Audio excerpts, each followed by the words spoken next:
of course, many of us have been dealing with the coronavirus and also the racial protests going on around this country. But one thing we cannot forget about, and that's the hurricane season. It can become very dangerous. It began in June, and so here on the Factor Uncensored, what we like to do is get you prepared on a budget. We call it the poor man's preps. And of course, we have Bhavin Naik from Elite American Roofing, who joins us every year to talk about affordable ways to prepare for the hurricane. Bhavin. Hey, Isiah, thanks for having me again.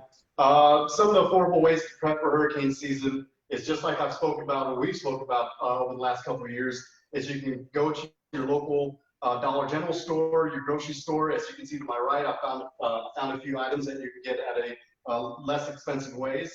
For instance, we've got some chlorine bleach. Make sure you don't drink this, no matter what anyone says.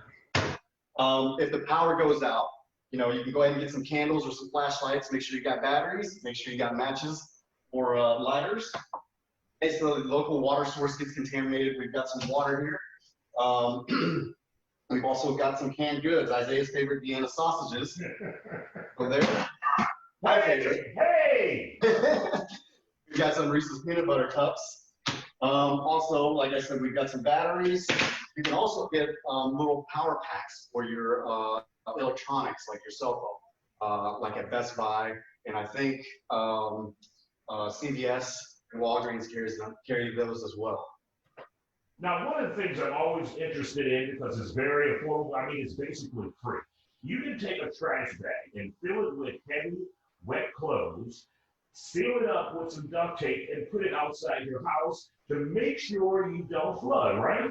Correct. You can take some old clothes, any type of fabric material that you want, wet it up, throw it in the trash, seal it up with some duct tape, and you can use it as a makeshift sandbag to prevent any water from coming in. With that being said, if you know that your house is going to flood, or you've noticed that the water is getting higher and higher over the years, if you've got a high point in your house, start moving your expensive items or your most valuable items to the ground. Upstairs, attic, or if you know there's one point in the house where it's higher than the rest, it's not level like the rest of the house, and the water gets through, move your items there. The other thing that we can do with the duct tape is you can tape your windows if you can't get boards in time. This will help prevent injuries. Like I said, it'll prevent injuries. It'll help from the glass from shattering as much as it would be unprotected. And of course, you need to have those important documents just in case you're affected by a hurricane, have it readily available. Yes. You know what? Throw those in a Ziploc bag. Again, put them in a high spot, put them in the top of the closet.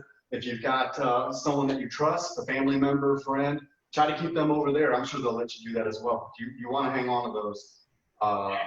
And of course, we're still dealing with the coronavirus, and we need to take precautions, even if we're hit by a hurricane, have those medical masks or some kind of face covering and other products, right? Yeah, again, I found these at the local store. This is some alcohol, some Vaccine, Band-Aids, bandages. You want to keep those things on hand just in case you just can't get the medical attention that you need right away. And one of the things I hate as a reporter when I'm going out to cover hurricanes, especially in the country as town, are the bugs. And so the mosquitoes are just crazy during a hurricane. Yeah, absolutely. I mean, we've got, I don't know where it went, but I did find some bug spray that you can find at the dollar store as well. A couple of other things that I would also do is make sure that you have a bucket and something to poke your drywall with in the event that you have a bad leak. The worse that leak gets, it'll start to bubble and bubble and bubble, and then it will just burst, and now you've got a mess. What you want to do is place that bucket underneath that leak, poke a hole in it, prevent that damage. And those are the poor man's preps for hurricane, all under $100.